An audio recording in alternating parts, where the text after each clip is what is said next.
먼저 의견을 들려주시면 감사하겠습니다. 김동환 박사님 부탁드립니다. 앞에 불이 있어요. 이거 좀 켜봐. 네, 반갑습니다. 저 경남 창원에서 왔습니다. 이 주제에 대해서 이제 저희 과제를 주어 보고 나서 다니엘 튜더의 기적을 이룬 나라, 기쁨을 잃은 나라라는 그 책을 접하게 됐습니다. 또 더불어서 보면 익숙한 절망, 불편한 희망이라는 또 책을 썼었거든요. 아마 이런 주제들이 우리가 익숙한 대로 있으면 절망을 맞이할 것이고 불편하지만 변화하게 되면 그만큼 희망을 가질 수 있다는 그런 자리로 이해를 했습니다. 아시다시피 이제 수도권의 인구가 비수도권 인구를 추월을 했죠. 근데 인구의 절벽, 지방의 소멸, 이게 서울 분들은 잘 실감하기 어려울 것 같아요. 어디 가나 사람이 많으니까요. 근데 저희는 이제 지역 재생과 공간 계획들의 일을 다루면서 경남, 전라, 또 경북, 울릉, 그다음 제주의 등지에 대해서 이제 지역 재생과 관련된 일을 좀 하고 있습니다. 굉장히 심각한 상황이거든요. 근데 이런 이 논의들을 이 사람 붐비는 서울에서 논의를 먼저 시작한다는 게 참 역설적이고 모순적이긴 합니다만 아무래도 이 관심을 통해서 저희가 앞으로 좀 더 관심을 계속 지켜가야 되겠다는 생각을 합니다. 혹시 읽어보셨는지 모르겠지만 알랭드 보통의 뉴스의 시대라는 책에서 보면요. 뉴스의 가장 큰 문제점 중에 하나가 문제점은 제시를 하는데 그에서 해결점들에 대해서는 정리가 안 된다는 것이죠. 우리가 자정에 마감 뉴스를 보고 나서 아주 큰 재앙과 사고를 뉴스로 접하고 나서도 그에 대해서 정리되지 않고 다음날 그냥 새롭게 일상으로 돌아간다는 것이죠. 이런 부분 상당히 좀 문제가 있다라는 부분으로 저희가 좀 먼저 서두에 말씀을 좀 드리고요. 저희가 하고 있는 사업은 도시 재생과 그다음에 어촌 재생 사업에 대한 부분들을 지금 맡아서 하고 있습니다. 아까 글로벌 시티에 대한 조성에 대한 대상지를 과연 어디로 초점을 둘 것이냐, 또 어디에 주안을 둘 것이냐라는 개념에서 제가 좀 제안을 드리는 바가 있습니다.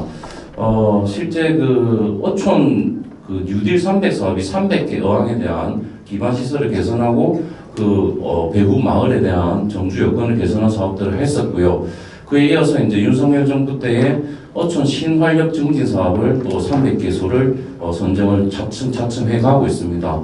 그게 아마 작은 사업들은 50억, 또 큰 사업들은 200억까지 조금 유형이 나뉘어지긴 하는데요. 어촌 뉴딜도 그렇지만 또 도시재생 사업이 현재 우리나라에 한 560군데가 지금 선정이 되어서 진행이 되고 있습니다. 그 마을이 약 한 15만 제곱미터 정도의 면적에 약 200억 정도가 들어가거든요. 예전에 한 자료를 보다 보니까 전주 한옥마을이 제곱미터당 2천만 원이가 들었다고 합니다. 그런데 재생사업을 보면 한 단위 면적당 1m, 1m의 면적에 약 한 13만 원, 15만 원, 또 좀 큰 유형은 한 20만 원 정도 넘어가는 사업비가 투입이 됐었거든요. 그래서 글로벌 시티의 어떤 새로운 출발점이나 공간을 계획함에 있어서 기존에 있던 마을에 기반 시설도 좀 조성이 되어 있고 또 그 지역 특화에 대한 부분들을 선행해서 나가 있는 이런 정부 사업들과 좀 연계시키는 그런 어떤 전략이 좀 필요하지 않을까라는 부분에서 제가 좀 제안을 좀 드리고요. 어쨌든 이런 부분에 대해서 이제 우리가 지역에서 여러 가지 이제 지방자치단체에서 하고 있는 지역 인구를 지키기 위한 방도들이 충남권까지는 그래도 신도시 개발이나 이런 어떤 수도권과 연계되는 부분들이 있습니다만 지방정부에서는 아직까지 그냥 출산 장려금 또 거창 같은 경우는 신혼부부가 출생을 낳게 되면 어느 성년기까지는 한 1억 1천만 원 정도를 지원해 준다고 하는데 이런 어떤 자금 돈을 지원한다 쉽게 말하면 이런 것들이 실효성이 있을까. 그래서 좀 새로운 출발점을 앞서서 말씀드렸던 어떤 정부의 사업하고 좀 연계를 시켜서 새로운 어떤 신도심을 만들어가는 그런 전략이 필요하겠다라는 제안을 좀 드립니다. 시간이 없을 것 같아서 짧게 일단 토론 마치도록 하겠습니다. 감사합니다. 네, 토론 시간을 잘 준수해 주셔서 감사드립니다. 박사님께서는 인구 문제와 수도권 집중화로 인한 지방 소비의 사회 감소는 궤를 같이 하기 때문에 정주 인구 확보 대응책 외에도 정부가 나서서 같이 새로운 대안을 만드는 그런 방법을 K글로벌시티에 적용시키면 좋겠다 이렇게 요약해 주신 것 같습니다. 감사합니다. 다음으로 황준호 박사님의 의견 부탁드리겠습니다. 네, 반갑습니다.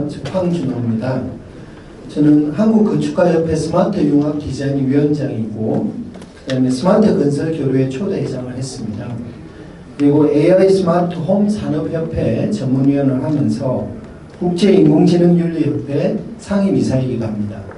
그리고 세종로 국정포럼이라고 정부 정책, 장차관님 오시는 정책에 한 10년을 제가 매달 참석을 했습니다. 왜 이렇게 참석을 했냐면 건축이 집만 만드는 게 아니라 설계 디자인하는 게 아니라 도시를, 집이 모여서 도시가 되지 않습니까? K 글로벌 시티가 과연 어떻게 되어야 되느냐. 그래서 융합에 대한 개념을 좀 말씀드리고 싶어서 융합 건축이라는 게 융합 디자인 모형이 있습니다. 그래서 지역이 가지고 있는 지역성을 담아야 된다. 이런 맥락이 하나가 있고, 그러면 지역성이 뭐냐? 거기는 그 지역의 사회와 사랑과 문화가 또 연결되는 사회 플랫폼이 직조되어야 된다. 이제는 링크와 커넥트의 시대를 넘어서 위빙, 그러니까 직조해야 되죠. 여러분 다 옷 입고 계시죠?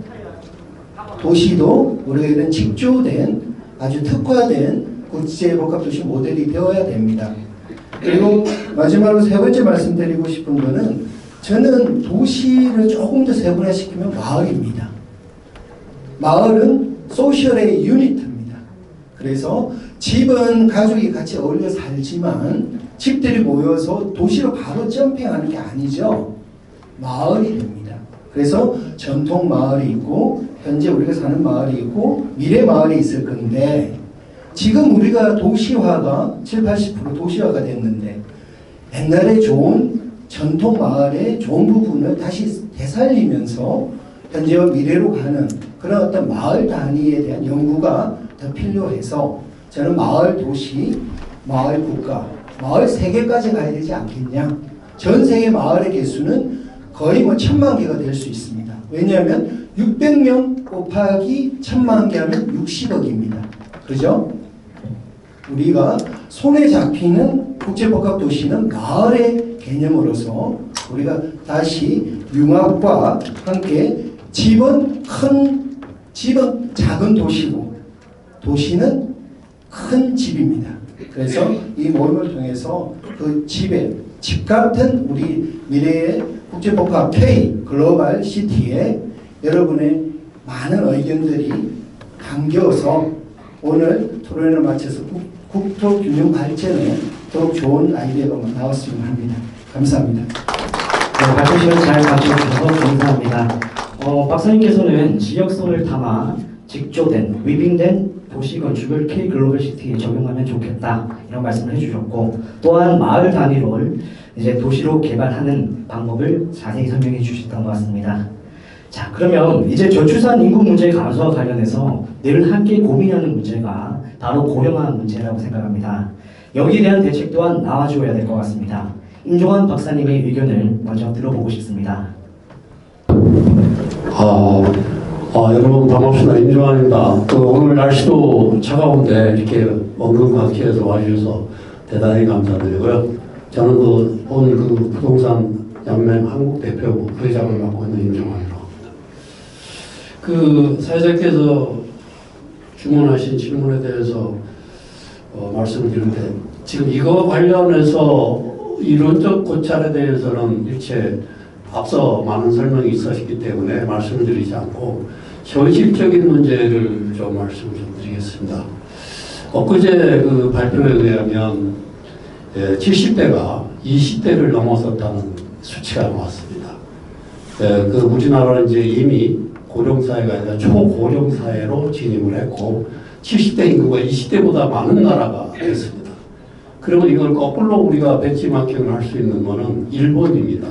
일본은 우리보다 모든 것이 한 20년 정도 선행해서 가는 상황이고, 이런 정책들에 대해서 일본은 20년 전서부터 이와 같은 연구를 해서 그동안 많은 시행착오도 겪고 여러 가지의 노력 끝에 오늘의 이제 안주하게 돼 있는데요.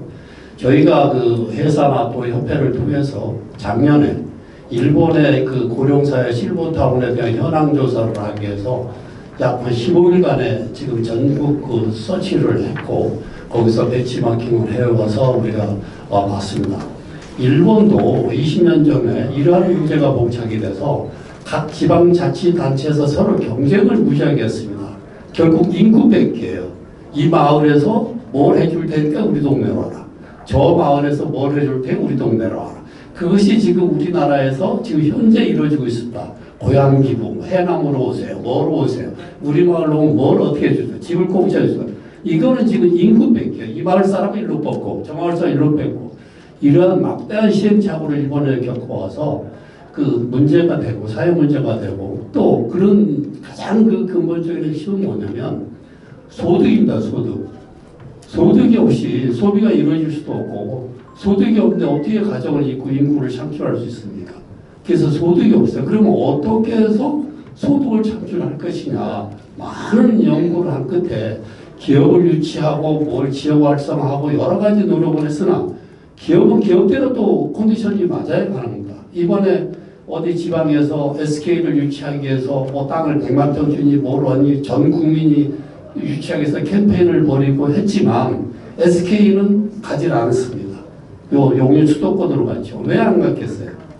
인프라가 없고 그 다음에 거기에 창출할 수 있는 고용 인력을 구할 수가 없어요.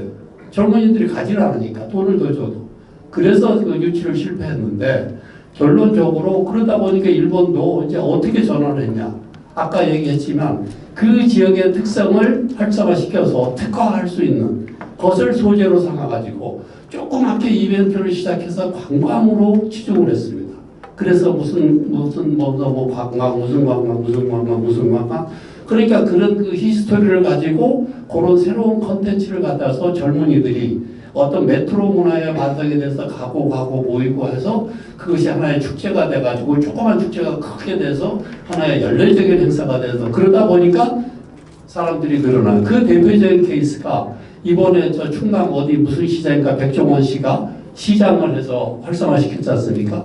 거기 사람이 하나도 없는 시장이 그 시장을 활성화시키고 콘텐츠 이벤트를 하는 이후에 뭐 1000만 명이 왔다 600만 명이 왔다 갔다 거기 그런 현상입니다. 그래서 우리나라도 지금 그 지역의 특성을 살려서 소소한 그 소재를 가지고 그것을 히스토리를 만들어 가지고 그것을 관광하는 데는 돈이 많이 안 들어가거든요. 그러면 젊은이들이 모여들고 젊은이 모이면 소득이 창출되고 소득이 창출되면 정지요건이 생기고 정지요건이 생기면 가정을 이루어서 출산이 되고 이러한 문제가 이제 되기 때문에 저희는 그쪽 방향으로 일본의 시행착오를 겪은 것을 볼모로 삼아서 우리는 앞으로 현실적인 그 정책을 펴나가야 된다 이렇게 생각합니다. 네, 박사님 감사합니다. 네, 임종원 박사님께서는 한국이 이미 초고령화 시대에 진입했고 일본의 정책을 벤치마킹할 수 있다. 소득이 있게 만들어줘야 인구가 유입될 것이고 이를 위해서는 지방 특색을 살려서 관광화하는 방법이 있을 수 있다라고 말씀해 주셨습니다. 그럼 신화철 박사님께도 같은 의견을 구하겠습니다. 예, 안녕하십니까. 신화철입니다. 인구 소멸의 한 꼭지를 또 담당하는 게 우리나라의 고령화 사회입니다. 이미 이제 인구의 5분의 1이 이미 65세 인구가 일단은 살고 있습니다. 그러나 우리가 이제 60세 이상의 그 고령한 노인 인구들이 사실상 자기가 정력을 충분히 갖고 있고 충분한 경제력 능력을 갖고 있고 한데도 불구하고 사실상 우리가 보면은 이 전원주택에 대해서 과연 입주 의향이 있느냐 물어봤을 때 여기 굉장히 부정적인 의미를 갖고 있습니다. 그런데 여기에 틈새 산업으로서 우리가 실버주택에 대해서 이미 그 고급 양로원이나 아니면은 그 휴먼센터 이런 거를 많이 지금 산업에 각광되지 않습니까? 그런데 그런 시설들이 과연 노인분들이 들어봐서 생활하기에는 약간 부정적 이미지가 많이 갖고 있는 것 같아요. 근데 그런 노인이 하는 실버주택의 장점은 뭐냐면 그 노인 특성을 감안해서 일단은 감안한 물지역과 함께 생활 편의에 대한 서비스, 그다음에 이제 고용에 따른 불편을 억제할 수 있는 소프트웨어의 수반 시설들을 갖추고 있고 또 이제 여성분들한테는 가사 노동 해방을 절실하게 일단은 해방해주는 그런 거에서 장점이 있다고 생각합니다. 그래서 저는 이제 이런 거를 전체적으로 접목한 실버 주택에 대해서 우리가 과연 부정적 이미지와 수용할 수 있는 이미지를 약간 타파시키고 접목한 그 전원주택 그런 분야에 대해서 제가 그 전원주택 입주 의향의 손을 조사를 해본 적이 있습니다.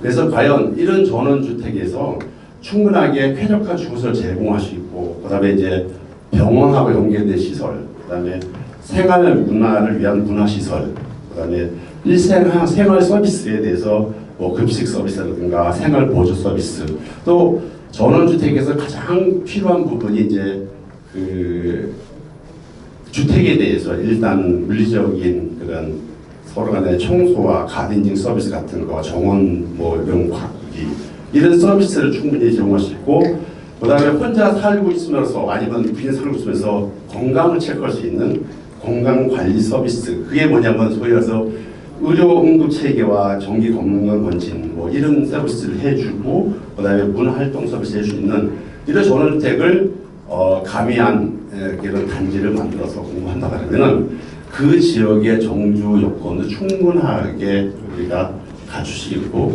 그걸 바탕으로서 한 지역 사회에서의 한 그런 패러다임이 형성될 것 같습니다. 그래서 저는 이런 물론 이제 젊은이들이 정주 요건을 충분히 감안해서 있고 산업 사회라든가 생활 어떤 그런 부분이 필요하겠지만은 인구의 5분의 1의 그 노인 인구에 대해서 우리가 무시할 수 없지 않습니까?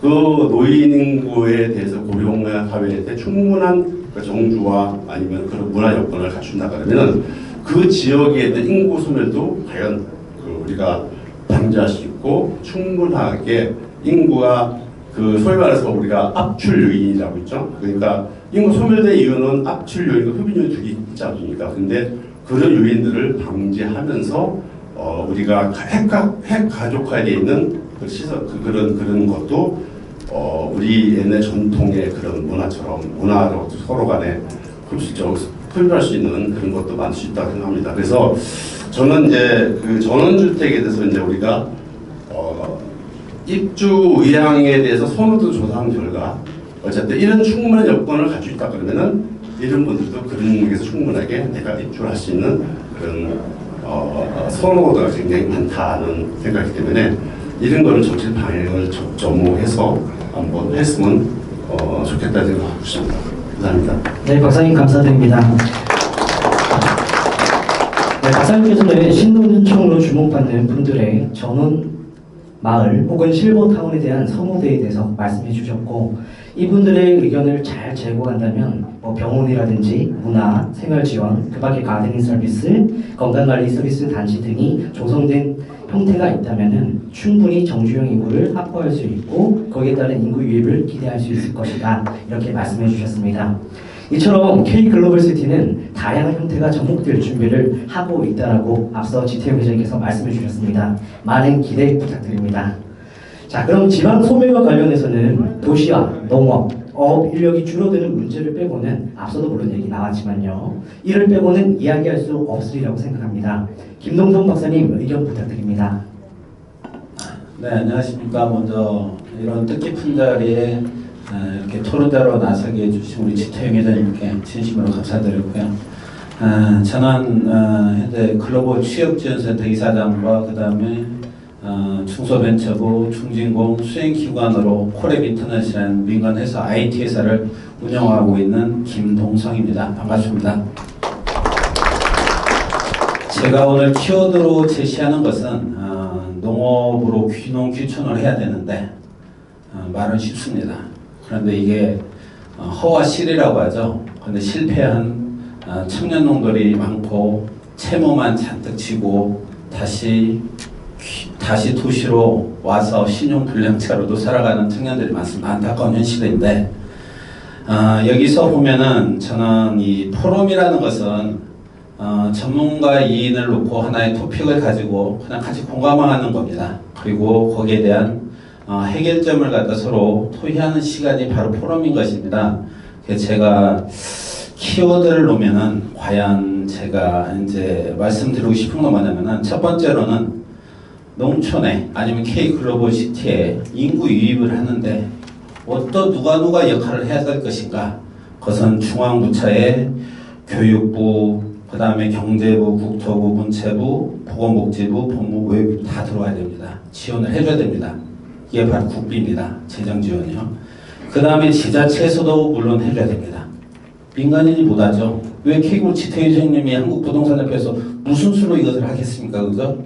국비도 있어야 되고 지방비도 해야 돼. 이게 현실입니다. 현재요. 왜 자꾸만 딜레이다는 이유는 이게 지금 아직 안 되기 때문입니다. 수많은 정책이 쏟아져 나오지만은 현실적으로 되는 게 없기 때문에 거기에 누가 붙어야 되나 민산학이 붙어야 됩니다. 민간하고 기업과 대학교, 지방대학교 요즘 말 많지 않습니까? 그죠? 많이 눈다 보이는데 여기서는 또 두 번째로 뭐가 되어 있냐면은 와서 일할 자리가 있어야 되고 먼저 일할 자리가 있어야 되죠. 그럼 기업이 있어야 됩니다. 그죠? 기업 유치가 돼야 되는데 기업 유치를 할 때 어떻게 해야 되나? 아까 산단, 농단, 농공단지 다 지금 설렁화되고 있습니다. 왜? 일할 사람이 없어요. 일할 사람 외국인밖에 없어요. 외국인들 우리 불법 체류가 40만을 넘어가고 있습니다. 세금을 안 내고 있는 사람이 지금 우리나라에 들어오고 나갔다는 흔적이 없는 사람, 유령인이라고 하죠. 유령인이 40만을 넘어가고 있는 게 현실입니다. 자, 그러면은 이 기업을 유치해야 되고 그 다음에 젊은 청년이 와야지. 아까 얘기했듯이 해외동포가 70세 오시면 뭐 할 겁니까? 우리는 경제활동 인구가 필요한 거지. 사실 냉철하게 따지면 우리 경제활동 인구가 필요한 거지 인구수가 중요한 게 아닙니다. 일할 사람 경제활동 인구 15세에서 64세의 경제 생산 연령이 필요한 겁니다. 자, 그럼 출산을 해야겠죠. 젊은이들이 왜 출산 안 합니까? 아파트 20억입니다. 그럼 평생 200만 원씩 하면은 30년, 40년을 벌어야지 집안 전제 마련하는 게 현실이기 때문에 애들 안 낳습니다. 자, 그러면은 뭐라냐 제가 제시하는 건 지역 특화 경제적 인센티브를 줘야 된다. 출산기금, 출산장려금, 어린이 할인카드, 그 다음에 저렴한 주택을 제공해줘야죠. 임대주택, 무상임대 해주면 되잖아요. 30년 동안 저리로 1%에서 30년 갚으라면 되잖아요. 원리 균등 상환하면 되잖아요. 그죠? 그 다음 교육해줘야 되잖아요. 교육했을 때 맞춤 교육을 해서 내 아이가 커서 전문 기업에 맞게끔 취직 보장해주면 되는 겁니다. 그죠? 대학까지 무상교육 시켜주면 되잖아요. 우리나라 되잖아요. 충분히요. 지자체 예산, SOC 자본, 소비재 자본, 인구 2만도 안 되는데 5,400억씩 나갔는데 가보시죠. 파크골프장, 천연잔디 구장 뭐가 필요합니까? 주위에 저수지에 뭡니까? 데크? 아무 필요 없다는 겁니다. 왜 노인분이 무릎 아픈데 왜 그걸 왜 갑니까? 근데 예산을 써야 하기 때문에 한다는 겁니다. 이것을 대학교 지방에 대한 인센티브를 갖다 좀 갖자. 그 다음에 양육지원도 해줘야 되고 미래보장도 해줘야 되고 양육휴가 탄력적인 고용을 할 수 있게끔 하면은 젊은이들은 가요. 왜? 꿈이 다시 있으니까요. 자, 이것을 갖다 제시를 한 거고 제가 시간이 없는 관계로 제가 마지막에 다 생략하고요. 우리가 다 같이 고민해야 할 시간은 뭐냐? 안정적인 고용을 갖다 인구를 유입할 때 안정적인 고용과 주거 지원을 어떻게 할 것인가? 그 다음에 출산 지원과 교육, 육아 지원을 어떻게 할 것인가?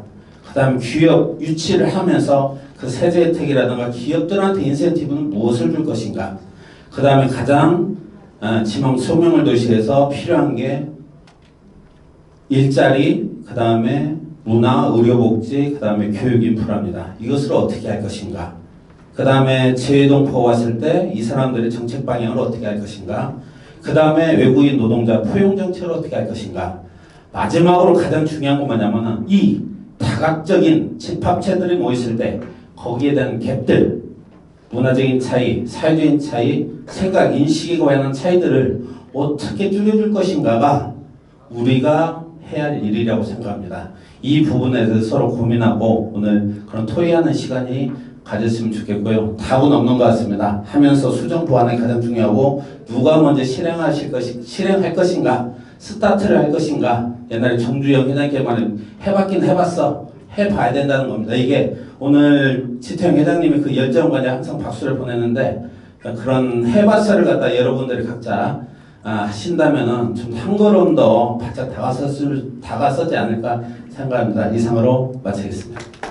말씀 잘 들어주셔서 감사합니다. 김동준 박사님께서는 여러 얘기를 해주셨는데 일단은 우리 그 K 글로벌 시티가 들어서기 위해서의 여러 가지 조건들에 대해서 말씀해 주셨습니다. 국비, 지방비가 들어와야 되고요. 민관 산학연 모두의 노력이 필요하고요. 또 경제 생산 인구가 유입되어야 합니다. 그 밖에도 안정적인 고용과 주거 지원, 출산 지원, 육아 지원책을 어떻게 할 것인지, 기업들을 위해서 세제 혜택은 어떻게 할 것인지, 그 밖에 문화 일자리 교육, 재해동포 정책이나 외국인 포용 정책, 이런 모든 다각적 인원들이 집합체들이 들어오게 될 경우에 이러한 갭들을 어떻게 극복할 것인지 이거를 우리가 고민해야 된다, 이런 얘기를 해주셨고요. K글로벌시티는 먼저 시작하는 사람이 이거를 끌고 갈 수 있다고 얘기했습니다. 오늘 여기 모신 모두가 그 주인공이라고 생각을 하면서 저는 다음 발표로 이끌도록 하겠습니다. 먼저 양진훈 박사님께 다시 한번 의견을 구하겠습니다. 안녕하십니까. 국토연구원의 양진홍 연구위원입니다. 오늘 이 귀한 시간에 여러분 같이 하게 돼서 반갑습니다. 오늘 여러 가지 많은 그 시사점을 던져주고 있습니다. 그 중에 저희들이 현재 추진하고 있는 것하고 연계해서 몇 말씀을 올릴까 합니다. 먼저 우리 K 글로벌 시티와 우리 지태용 회장님 추진하시는 이 글로벌 시티는 매우 좋은 비전을 보여주고 있다고 말씀을 드리고, 다만 이걸 어떻게 국가 정책하고 연결해 나갈 것인가, 이게 이제 중요할 것 같습니다. 직접적 연결을 말씀드리기 전에 저희들이 먼저 추진하고 있는 내용을 간략히 설명을 드리면 아마 어떻게 연계할 것인지가 자연스럽게 아마 답이 나오리라고 봅니다. 저희 연구원에서는 지금 국회에다가 융합 문화복지도시 조성에 대한 특별법을 지금 현재 문체위에 올려놓고 있습니다. 저희들이 그 법안을 지원을 하고 있습니다. 조만간 아마 입법이 이루어지리라 보고요. 거기서 뭘 지금 저희들이 하려고 하는가 하면, 지금 우리나라에는 두 가지 이제 큰 이슈가 우리한테 기회이자 위기가 있는데, 하나는 한류 문화의 우리가 생각보다 빠르게 한류 문화가 전 세계에 확산되고 있다는 점이 저희들한테 앞으로 이 21세기는 문화의 시대라는 많은 사람들이 이미 예측했는데 그게 더 우리가 생각보다 빨리 이루어지고 있다는 점입니다. 이게 저희들한테는 이제 큰 기회 요인이고, 또 한 가지 위기 요인이자 기회가 될 수 있는 게 급속한 고령화의 진전입니다. 이거는 우리 이제 복지사회 건설하고 같이 맞물려 있는 문제라 가지고 이게 이제 기회와 또 위기 양면을 동시에 갖고 있습니다. 이걸 잘 활용하면 이 고령화 문제, 그 다음에 이 지역소멸 문제하고 같이 풀어갈 수 있는 반면에, 저희들이 자칫 잘못 대응하면 이게 우리한테 큰 재난으로, 재앙과 같은 그런 주제이기도 합니다. 그래서 저희들은 긍정적인 면을 보고 이 문화시대의 문화와 한류 문화와 이 고령화의 복지 문제를 어떻게 결합할 것인가가 저희들이 이제 지역 활성화 문제, 지역 균형 발전 문제에 초점을 맞춰왔습니다. 그래서 저희들이 생각하기에는 아까 이제 물론 해외 이민, 이건 당연히 받아들여야 됩니다. 이민청이 이미 논의되고 있고 이 많은 분들이 이제 그 부분에 대해서 이야기를 하고 있어서 이민의 문제는 오늘 저는 이제 별도로 이야기하지 않겠습니다. 그건 당연하고 앞으로 그렇게 가야 됩니다. 그게 뭐 지금 외국 근로자가 230만 명이 지금 공식적인 통계가 230만 명이 넘었다고 얘기하는데, 아마 그보다 더 계속 늘어나야 된다고 보고, 뭐 5% 또 전 인구의 10%까지 저는 과감하게 늘려야 된다고 보고요. 다만 그것을 논외로 하고, 문제는 어떻게 수도권에 있는 이 인구를 지방으로 같이 잘 순환시킬 것인가 하는데, 저희들이 이제 국내 문제니까 이거는 지금까지 한 11개의 그 혁신도시를 만들어가지고 해봤지만 정부 기관을 옮기고 많은 자금을 이제 투자했습니다. 그렇지만 크게 아마 기여하지 못하고 시간을 늦추는 정도, 수도권으로의 인구 유입을 늦추는 정책에는 기여했다는 그런 평가를 내리고 있습니다. 그래서 지금 수도권에는 약 51% 정도가 이제 거주하게 되었습니다. 이 문제를 뒤집어 생각하면, 수도권에 이렇게 많은 인구를 잘만 하면 지방으로도 다시 이제 순환시킬 수 있겠다는 그런 또 생각을 할 수가 있습니다. 어떻게 하냐면, 마치 우리가 전국에 콘도 회원권을 가진 것처럼 내가 제주도에 가고 싶고 또 참 뭐 우리 벚꽃 축제하는 진해도 가고 싶고 계절별로 가고 싶은 지역들이 많이 있습니다. 이것처럼 우리가 원할 때 원하는 지역을 갈 수 있도록 도시와 농촌을 순환 거주할 수 있도록 한다면 많은 부분이 풀릴 수 있겠다는 생각을 합니다. 그래서 저희들이 도농 순환형 거주 방식이라는 것을 저희들이 이제 도입을 했습니다. 법안에다가 이걸 직접 이제 도입을 했고요. 그래서 우리가 지금 이제 고향을 떠난 지가 다들 오래됐습니다. 서울에 사는 수도권에 사는 분의 3분의 2 이상이 다 고향을 떠나온 사람들입니다. 그렇지만 다시 고향으로 돌아가자 하면 절대 여성들이 극구 반대합니다. 우리 집에는 우리 마누라가 제일 먼저 반대합니다. 뭐 갈 수가 없어요. 마누라의 벽을 넘기가 그렇게 어렵습니다. 그건 현실이고. 그래서 저도 이제 고민을 하다가 어떻게 마누라까지 데려갈 건가. 이게 이제 저희들이 그럼 몇 달만 우리 살고 오자. 이게 이제 요즘 이제 남해안 또는 제주도 한 달 살기 이게 이제 다행히 많이 이제 홍보가 돼가지고 그거에 대한 부분은 굉장히 거부감이 줄었습니다. 그래서 우리가 지방에 가서 몇 달 살고 오자. 이런 개념으로 접근해야 된다는 게 이제 저희들이 도농 순환형 거주 방식이라는 걸 우리가 도입을 하게 됐고요. 그래서 고향 가서 이제 돌아가자 그러면 저도 고향 가본들 친구들 몇 명 없고 살기가 어렵습니다. 낯선 동네 같습니다. 저도 서울 온 지가 30년이 넘었습니다. 그러다 보니까 고향으로 돌아간다는 건 굉장히 저한테도 위험 부담이 크고 어떻게 거기 가서 또 살 건가 하는 문제는 여전히 남습니다. 그래서 그런 이제 문제를 저희들이 고민하고 있다는 말씀하고 또 한 가지는 아까 또 많은 분들이 지적해 주셨는데 글로벌 시티든 뭐 순환 거주 방식이든 지역 활성화든 그걸 누가 추진하고 돈은 누가 될 건데 이 문제에 이제 빠지니까 많은 기획하는 사람 많으면 거기에서 이제 다 박힙니다. 정부도 국비대라고 이야기는 합니다만 요즘 여러분 아마 신문에 많이 보셨겠지만 우리 국가 부채가 이게 이제 그야말로 위기 상황에 질 정도로 좀 많이 늘어났습니다. 그래서 정부도 어떤 데는 그 연구개발비도 줄여야 된다고 지금 얘기할 정도입니다. 그래서 정부 재정을 우리가 기대한다는 건 지금 당분간 적어도 몇 년 동안 아마 기대하기 매우 어려울 것 같습니다. 그래서 정부 재정을 적절하게 활용할 수 없다는 말씀을 또 한번 드리면서 그럼 이거 어떻게 해결할 건가? 그래서 저희들이 고민하다가 저희 연구원에서 국토부와 같이 1기 신도시 계획을 지금 3기 신도시까지 좀 계획을 해왔습니다. 그런데 그때도 역시 뭐냐 노태우 정부 때 200만호 전국 최초로 200만호 주택 정책을 집행했잖아요. 거꾸로 저희들이 이걸 어떻게 재원을 조달할 건가를 또 우리 선배들이 어떻게 했는지를 다시 검토해 봤습니다. 그게 이제 거기서 우리가 해답을 얻을 수 있습니다. 우리가 1기 신도시부터 3기 신도시까지 그 재원은 국가가 기획하고 공공이 기획하고 그 다음에 선투자를 공공이 해줬습니다. 뭐 공기업 LH나 이런 걸 통해서 선투자를 해주고 그 마지막에 정산을 어떻게 했냐면 그 입주자들이 돈을 신도시 건설 비용을 몽땅 입주자에 다 물었습니다. 정부에서는 거의 돈을 안 냈습니다.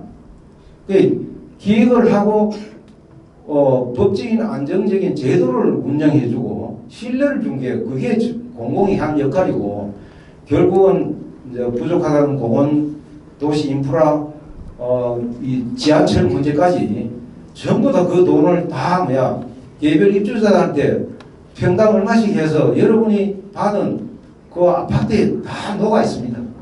그게 신도시의 재원 조달 방식이었어요. 아 그래 이거 한번 다시 이걸 이용해보자.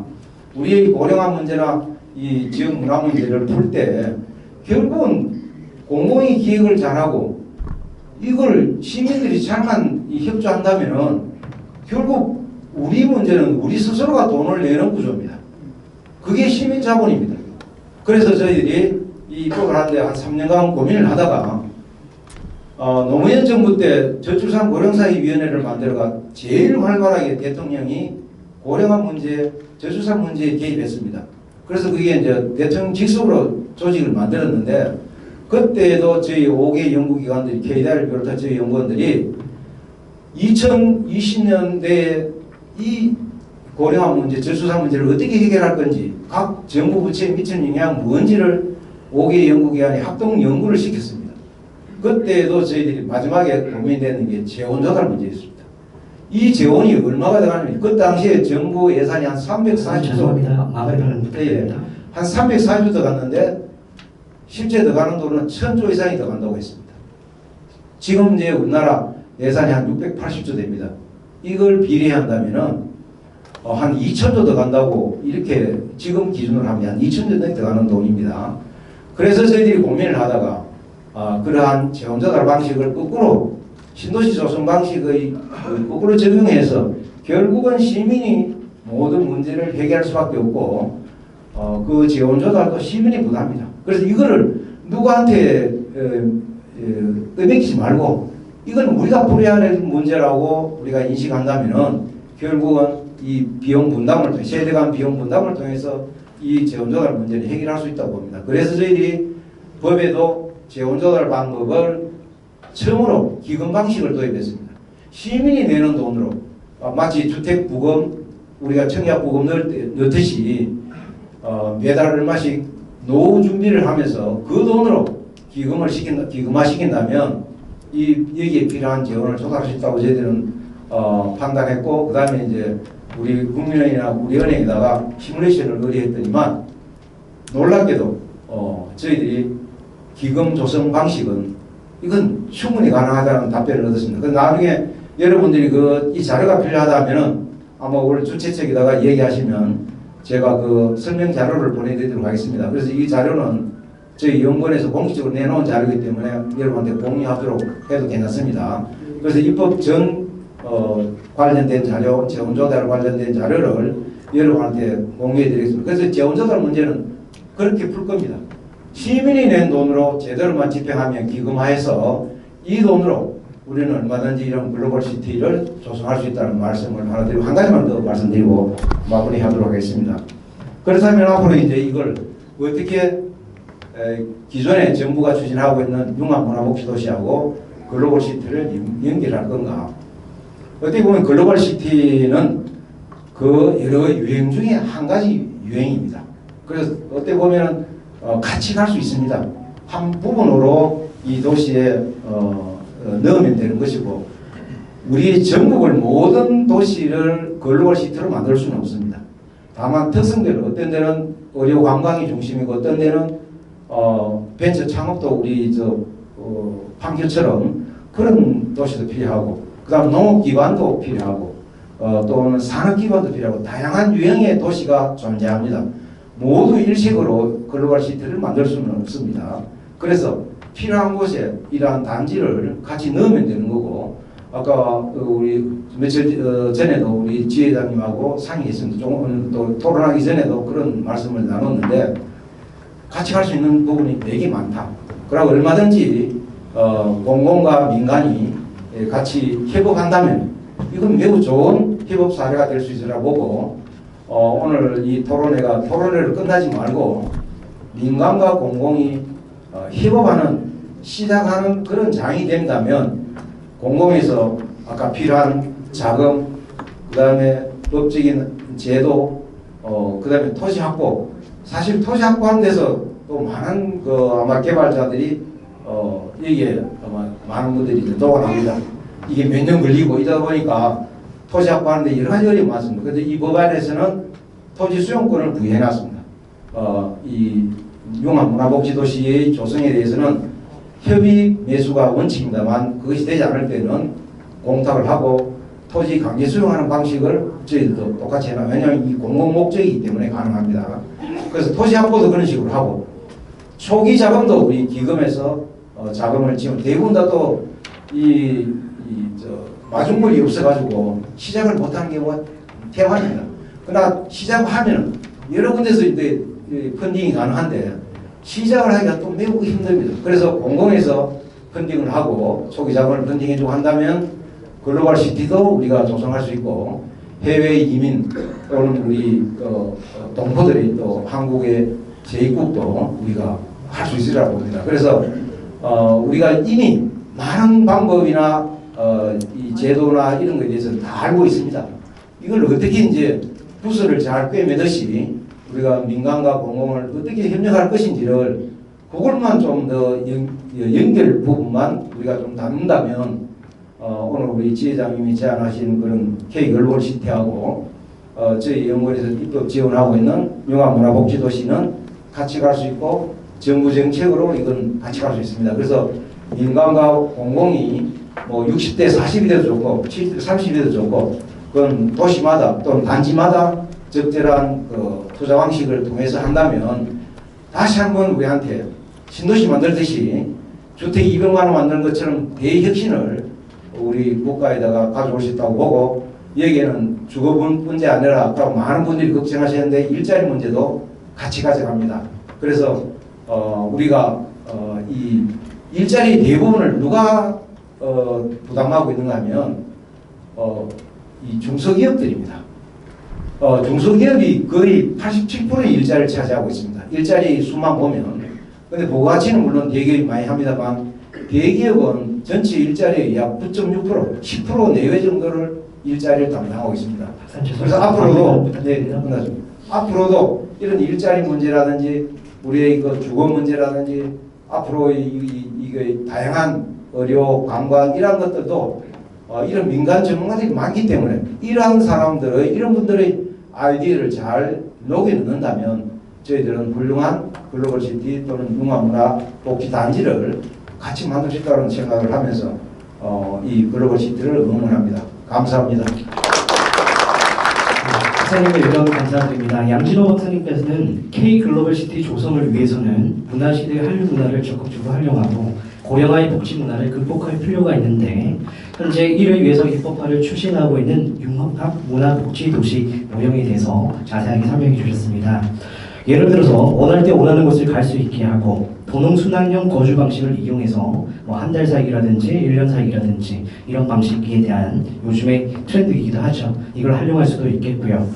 그리고 재원 조달에 있어서도 정부 재정만으로는 민간 활동을 기대할 수 없기 때문에 뭐 신도시의 조달 방식을 이용할 수도 있고 시민 자본을 활용하고 기금하는 방법, 토지를 매수하는 방법 등을 민간 활동으로 잘 한다면은 이러한 K 글로벌 시티가 조성되는데 크게 같이 갈 수 있을 것이라고 의견을 주신 것 같습니다. 박사님께서 말씀해 주신 K 글로벌 시티를 말씀해 주셨던 그런 모든 내용들을 K 글로벌 시티에 잘 녹일 수 있도록 저희 역시도 최선을 다하겠습니다. 자, 그러면 국토 균형 발전과 관련하여서 K 글로벌 시티가 어떻게 나아가야 하는지 장건영 도시계획 기술사님의 의견을 부탁드리겠습니다. 예, 안녕하십니까. 앞서 소개받은 도시계획 분야에 종사하는 장건영입니다. 제가 오늘 준비한 내용은 8분짜리였는데 5분 내로 최대한 축약을 해서 말씀드리도록 하겠습니다. 인사말 생략하고요. 지금 지방이 저출산 그리고 청년 유출, 고령화로 이제 인구 균형이 깨졌죠. 따라서 이제 지방의 주류 산업들, 특화된 산업들도 쇠퇴를 하기 시작했습니다. 우리가 과거에 이제 국토의 균형 발전은 성장을 위한 그리고 성장을 배분하기는 측면에서 이제 접근을 했었습니다. 그런데 지금의 균형 발전은 지방 소멸이라는 대명제와 같이 걸어가야 되는 것이 현실입니다. K 글로벌 시티의 공간 계획은 어떠한 자세를 취해야 되는 것인가 하는 것을 이제 제가 말씀드리고자 하는 내용입니다. 그래서 그 K 글로벌 시티의 공간적 가치 창출을 위한 대명제는 한 3가지 정도로 요약해서 말씀드리겠습니다. 첫 번째는 지역의 공생입니다. 지방 현실이 녹록치 않죠. 근데 그 지방은 지방마다 쌓여온 역사, 문화, 그리고 그것으로 인한 이제 정체성하고 문화성을 보유를 하고 있습니다. 그래서 이러한 그 문화와 역사 뭐 이런 자원들을 차별화를 시키고 그리고 이제 경쟁력을 확보하기 위해서의 특화된 노력을 지자체별로 이렇게 추진을 하고 있는데 이런 모습이 지자체마다의 개별적인 그러한 각자 도생의 모습으로 비춰지기도 합니다. 예를 들어서 이제 뭐 도시 정비 사업, 재생 사업, 농촌 활력 사업 등에서 유사한 내용들도 있고요. 그리고 잘 되는 것도 있고 그렇지 않은 것들도 있습니다. 그러니까 공간과 공간마다 개별적으로 힘쓰는 모양이죠. 이러한 이제 사업을 국가재정을 이렇게 투입을 할 때 지방대 수도권, 지방대 지방의 사업 타당성 판단 시각으로 이것들을 바라봅니다. 뭐 수도권 중심의 승자 독식, 그리고 수도권과 지방, 지방과 지방의 쌍대 비교만을 통한 판단으로 보여지고요. 지금 시대에서는 지방의 가능성에 좀 집중해서 시각을 좀 바꿔줬으면 하는 생각도 듭니다. 그래서 이런 것들이 공간의 이제 그 연접성, 그 연속성을 감안해가지고 바로 옆에 있는 이제 지자체와의 협력에 프로젝트 발굴로 이어지는 노력이 좀 높게 평가되어졌으면 하는 바람도 가져봤습니다. 그래서 지역과 지자체가 연계 사업을 도모할 수 있는 그런 환경과 여건을 만드는 노력이 필요한데 이것은 이제 한 군데 지역을 선정해서 일극의 성장 거점을 조성하고 그 이제 파급 효과가 주변으로 흘러들어가게 만들었던 것을 과거의 그런 이제 형태의 것을 지역의 경계에 조성하는 거죠. 두 지자체 또는 연접한 세 개의 지자체가 같이 협력할 수 있는 사업들이 이렇게 조성할 수 있게, 그러니까 경계 성장으로 전환하는 것도 한번 고려해 볼 필요가 있다라는 생각입니다. 자, 두 번째입니다. 공간 기능의 묶음입니다. 과거 미국의 이제 그 세탁소의 그 수질 환경 오염 문제 때문에, 그리고 미국의 이제 그 판결의 내용으로 유클리드 조닝이 우리나라에 이제 들어왔습니다. 이것은 이제 토지 이용의 용도별 배타적 기능 분리가 그 근간입니다. 그런데 이러한 배타적인 토지 이용의 규제가 근본적인 그런 이제 취지는 원칙은 지킬 필요가 있습니다. 그런데 그 미배타적인 서로 용도가 다르더라도 그 리스크를 적게주는 그런 용도들 같은 경우는 좀 유연하게 이렇게 기능으로 묶어서 작동할 수 있도록 해주는 것도 좀 필요하다 생각합니다. 한국형 이제 글로벌 시티는 그 자력적이면서도 또 이제 포용적인 기능을 이러한 지방 연계 그리고 지역 연계를 위해서는 그런 기능, 포용적인 기능도 동시에 좀 가져야 된다고 생각하고요. 그리고 토지 이용 측면에서, 공간계 측면에서는 이런 것은 이제 다기능 또는 이제 복합 기능의 도시, 그 정주 공간으로 그리고 생산 공간으로 만드는 것이 필요합니다. 그러니까 산업 생산과 동시에 의료, 앞서서 뭐 내용이 나왔습니다만 교육, 여가, 관광의 욕구가 같이 이제 충족되고 거기에서 묶여져 가지고 활동이 가능할 때 다양한 연령층이 또 유입될 수도 있는 것이고요. 그리고 또 매력적인 부분이 또 어필되기도 합니다.